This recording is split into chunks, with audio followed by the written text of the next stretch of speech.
Hi hello welcome to Suman TV. నేను మీ Roshan. Present నాతో పాటు ఉన్న వ్యక్తి గురించి చెప్పాలి అంటే ఒకప్పుడు వైఎస్ అభిమాని, తర్వాత వైఎస్ఆర్ టీపీలో కీలక నేత, ఇప్పుడు జగన్ని కాపాడటానికి వచ్చిన కట్టప్ప అంటూ షర్మిల మీద విషయం కక్కుతున్న కొండా రాఘవరెడ్డి గారు. ఆయనతో మాట్లాడదాం. సో కొండా రాఘవరెడ్డి గారు నమస్కారం. సౌత్ ఇండియాలోనే అతి తక్కువ ధరలకి రత్నాలనందించే ఏకైక సంస్థ 6JVR. ఇసుకేస్తే రాలని జనం వస్తారు చిరంజీవి గారికి, పవన్ కళ్యాణ్ గారికి. అలాంటి వ్యక్తులే పార్టీలు పెట్టి 18 సీట్లు వచ్చిన తర్వాత కూడా కాంగ్రెస్ పార్టీలో విలీనం చేసుకుని సెంట్రల్ మినిస్టర్ అయిన రోజులు చూసాం. జనసేన అనే ఒక పార్టీ పెట్టి ఇంతమంది కలిసి పోరాడితేనే జగన్ని ఓడించగలం, అందుకని టీడీపీతో కలిసి పొత్తుతో పోటీ చేస్తున్నానన్న పవన్ కళ్యాణ్ స్టేట్మెంట్ చూసాం. వాళ్ళతో కంపేర్ చేసుకుంటే షర్మిల గారు, వాళ్ళకి ఎంత ఫ్యాన్ బేస్ ఉంది మీకు తెలిసిన ఎంతమందిని చూసుంటారు మీరు? హేమా హేమీలను చూశారు. అలాంటిది ఒక ఆడబిడ్డ మీద ఎందుకు మీకు ఫైటింగ్ అనేది ఇప్పుడు జనం బయట మాట్లాడుకుంటున్నమాట. ఇప్పుడు కరెక్ట్ చెప్పిన చూడు, పవన్ కళ్యాణ్ సొంతగా పార్టీ పెట్టుకుండు, జనసేన. ప్రజారాజ్యం చిరంజీవి గారు పెట్టుకుని సొంత పార్టీ. ఎవరు వ్యక్తిగతంగా వాళ్ళది, తన తన పార్టీ విలీనం చేసుకోవడం తన వ్యక్తిగతం, ఉండేది ఉండని మీ ఇష్టం. పెట్టుకురు, అది ఓకే. ఒక ఆయన కాంగ్రెస్ల మధ్య అయిండు, ఆయన అన్అఫీషియల్గా షాడో తెలుగుదేశంగా పవన్ కళ్యాణ్ గారు ఇప్పుడు ఉన్నారు. షాడో బీజేపీ ఉండే, షాడో బీజేపీ తెలుగుదేశం ఇప్పుడు ఉన్నాడు ఆయన. కానీ మనకు అది వర్తించదు. మీకు వర్తించదు. మనకు ఎందుకు వర్తించదు అంటే, మన అన్నను జైల్లో పెట్టిరు, మనను ఫుట్పాత్ మీద ఈడ్చుకపోయారు, మన నాయన పేరు ఎఫ్ఐఆర్లో పెట్టిరు. బోఫర్స్ కేసులో రాజీవ్ గాంధీ పేరుంటే ఆయన చనిపోయినాక తీసేసారు. ఇక్కడ చనిపోయిన వ్యక్తిని ఎఫ్ఐఆర్లో పెట్టిరు కాంగ్రెస్ ప్రభుత్వం, సోనియా గాంధీ, రాహుల్ గాంధీ, చంద్రబాబు నాయుడు. అటువంటి పార్టీలో పోయినందుకు వ్యతిరేకిస్తున్న తప్ప ఈమె సొంత పార్టీ పెట్టుకొని అటువంటి ఏమి లేకుంటే, మన కుటుంబాన్ని నాశనం చేయకుంటే, మనం జైలుపాలు చేయకుంటే, ఇప్పటికి కూడా ఉన్న ఆస్తులన్నీ ఈడీ అటాచ్మెంట్ అయినాక కూడా ఏదో వాటి మీద వచ్చిన లాభాల మీద మనం బతుకుతున్నాము. అటువంటి వాళ్ళ దగ్గరికి పోయి కలిసినాం చూడు, అది నాలాంటి రాజశేఖర రెడ్డి గారి భక్తుడు సహించడు. విజయమ్మ గారు కూడా ఒక మాట చెప్పారు షర్మిల గారి గురించి అని చెప్పేసి, రాజారెడ్డి మొండి, రాజశేఖర రెడ్డి మొండి, జగన్ మొండి, ఏదో చెప్పారని చెప్పి. లేదు, వాళ్ళు ముగ్గురు, రాజారెడ్డి గారు మొండి, రాజశేఖర రెడ్డి గారు కూడా మొండి, జగన్మోహన్ రెడ్డి గారు కూడా మొండి. ఎంత మొండి అంటే ప్రజల గురించి పొద్దున్న లేవగానే ప్రజలు వస్తారా అని చూస్తారు. వాళ్ళు 6 గంటలకే తయారై కూర్చుంటారు రాజారెడ్డి గారు. అయితే రాజశేఖర రెడ్డి గారు 5:30కే, జగన్మోహన్ రెడ్డి గారు వైఎస్ఆర్సీపీలో ఉన్నప్పుడు మేము ఏ టైంలో అంటే ఆ టైంలో అందుబాటులో ఉన్నాం మేము. అటువంటి వాళ్ళు ఏందరికన్నా ప్రజాసేవ గురించి మొండి. రాజశేఖర రెడ్డి గారు 1600 కిలోమీటర్లు పాదయాత్ర చేసినప్పుడు ఆఖరి 300 కిలోమీటర్ల ముంగట నువ్వు చచ్చిపోతావయ్యా, మంచి కార్పొరేట్ హాస్పిటల్కి పోవాల్సి వస్తుందని చెప్తే టెంట్లోనే ఉండి ట్రీట్మెంట్ చేసుకొని 15 రోజులు నాడు ఉండి మళ్ళీ పాదయాత్ర చేశాడు. అది మొండి. ఈమె అట్లా కాదు, ఏది పట్టుకుంటుంది మొండి. నేను కాంగ్రెస్లో మెర్జ్ అవుతా, మొండిగా పోతుంది.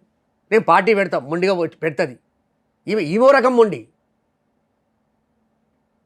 ఏది ఇప్పుడు మనం ఒకటి రోషన్ గారు, నేను ఏదో షర్మిలమ్మను ఏదో అన్నా ఏమో అన్నాను కాదు. నేను మాట్లాడేది మనసా వాచా కర్మన, నా మనసులో ఉన్నది ప్రజలు అనుకుంటున్నది, ప్రజలు బాధపడుతున్నది. నేను షర్మిలమ్మ గారిని అనాలని కాదు. షర్మిలమ్మ గారు నాకేం గట్టు పంచాయతీ ఉందా, లేమో ఆమె ఆస్తులు నాకేమని ఇస్తారా, నా ఆస్తులు ఆమెకేమని ఇస్తారా? ఆ ఆస్తులు ఆమె పార్టీ కోసం అమ్ముకుంది, మీకేమొస్తుంది? మాట చెప్తున్నా. మనము ఒక హ్యూమన్ మానవత్వం ఉన్న ప్రపంచంలో ఉన్నాం మనం.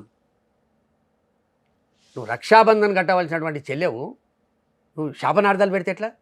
నువ్వు కట్టకు. నువ్వు చెప్పు, అసలు తెలంగాణకి ఎందుకు వచ్చినావు? 7 ఏళ్ల తర్వాత 7 ఏళ్ళు ఎక్కడ పోయినావు? మీరు అడగాల్సింది కదా. ఇప్పుడు అడిగితే ఎట్లా? మీరు ఆ పార్టీలో కీలక నేతగా ఉండి రోషన్ గారు, ఈ రోజు తెలంగాణ, నేను వినండి, రాహుల్ గాంధీని ప్రధానమంత్రి చేస్తా అని చెప్పి రాజశేఖర రెడ్డి గారు చనిపోకముందు 1 నెలల ముందు గాంధీ భవన్లో మీటింగ్ అయితే నేను కూడా ఉన్న మీటింగ్లో ఆయన, ఎందుకంటే మనము ఎంత సంక్షేమ కార్యక్రమాలు చేసినామో అంత మనం గెలవలేకపోయినాము, పాస్ మార్కులు మాత్రమే వచ్చినట్టు అనిపిస్తుంది నాకు. మనం ఇక గట్టిగా పనిచేసి రేపు రాహుల్ గాంధీని మనం 2014లో ప్రధానమంత్రిని చేసుకోవాలని ఆయన మాట చెప్పాడు. గాంధీ భవన్లో పార్టీ కార్యకర్తలకు చెప్పాడు. అది అయిపోయింది, ఒడిసిపోయిన కథ. తర్వాత రాజశేఖర రెడ్డి గారు చనిపోయాడు. చనిపోయినైతే ఆయనకు అంత ఆత్మకే తెలియదు కదా నా కొడుకుని జైలు పెడతారని. రాజశేఖర రెడ్డి గారు బతుకున్న రోజులు జగన్మోహన్ రెడ్డి గారి కుటుంబం చాలా వెరీ గుడ్, ఆయన ఆస్తులు వెరీ గుడ్. ఆయన పరామర్శ యాత్ర చేస్తే వద్దంటే చేస్తుండు కనుక వెరీ బ్యాడ్. ఆయన యత్నం చేసి మనం తొక్కి పడేయాలి. సిగ్గు శరం ఉండాలి రోషన్ గారు. ఆమె ఒక చాలా పెద్ద నాయకురాలు. ఆమె మన సోనియా గాంధీ గారు రాజశేఖర రెడ్డి గారి కుటుంబాన్ని రోడ్డు మీద గుంజి 10 సంవత్సరాలు అనుభవించినాం. 14ల వాయ్, 19ల వాయ్, 24ల గతే లేదు. పాయ్ ఎవరు దీది ఎక్కడుందో తెలియదు, ఇప్పుడు ఆప్ ఎక్కడుందో తెలియదు, నితీష్ ఎక్కడుందో తెలియదు, నీ ఇండియా ఎక్కడుందో తెలియదు. వద్దు, మనం రాజకీయంగా మాట్లాడతారా మాట్లాడండి, రాజకీయంగా జవాబిస్తాం మేము.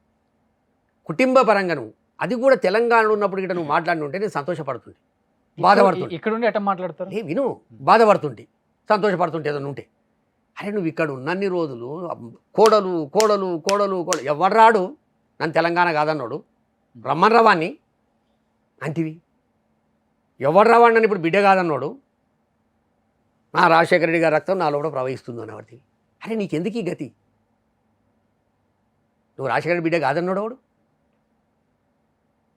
ఎందుకు నీది నువ్వు నమ్మకం, జనాలకు నమ్మకం లేదు, నన్ను అసలు ఒప్పుకుంటలేరు రాజశేఖర రెడ్డిగా వారసవునిగా అని ఎందుకు వచ్చింది నీ మైండ్లో? బాజాబ్తా రాజశేఖర రెడ్డి గారు బిడ్డవు నువ్వు, నేను కాదన్నాడు వాడు. పదే పదే పదే పదే పదే పదే నిన్న కడపలనైతే 100 మాటలు మాట్లాడితే 80 సార్లు అదే ముచ్చట. రాజకీయంగా మాట్లాడు, పోయినావు, అయిపోయింది. ఓట్లు చీల్చే అవకాశం ఉందంటారు. ఒకటి రోషన్ గారు, షర్మిల గారు ఏమన్నా ఓట్లు ఎవరు చీలుస్తారా, ఓట్ల పంచాయతీ ఇంకా చాలా దూరం ఉంది. అంటే ప్రమేయం ఉంటుందా? వినే ఒకటే, ఆంధ్రప్రదేశ్ను చీల్చిన పార్టీ నెంబర్ 1, బంగారం లాంటి హైదరాబాదును దూరం చేసిన పార్టీ. 10 సంవత్సరాలల్లో 100 కంటే తక్కువనే ఓట్లు వచ్చినాయి. అవ్వబ్బా ఈమె కంటే ముందు రుద్రరాజు ఏ కేసిండు పారేసిండు, మొత్తం ఏమో చేసేసిండు. ఈమె కాలిట్లా చీరకు అంచులు ఎక్కువచ్చి ఇట్లా తలుగుతే నీ అమ్మ సూపర్ ఎక్స్ప్రెస్ లెక్క పోతుందా పార్టీ అన్నట్టు లేదాడ. చచ్చిపోయిన పార్టీ.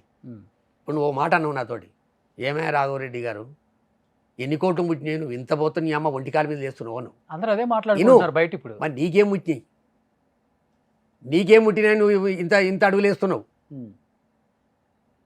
పాలేరు టికెట్ వదిలిపెడితే ఎన్ని ముట్టినాయి, పార్టీని విలీనం చేస్తే ఎన్ని ముట్టినాయి, ఇంత ఒంటి కాలు మీద నీకేం అవసరం? పక్కకు రఘువీరారెడ్డి గారిని మాట్లాడా, తులసిరెడ్డి గారిని మాట్లాడా, పల్లం రాజుండు మాట్లాడా, రుద్రరాజుండు మాట్లాడా, నీకే ఏ కంటైనర్లు వచ్చినాయి నీ దగ్గరికి అని అంటే సరిపడుతుందా అది? అందుకు మనం మనుషులం రోషన్ గారు, అన్నిటికంటే ముఖ్యం మనం మనుషులం, ఆప్యాయతలు, ప్రేమలు.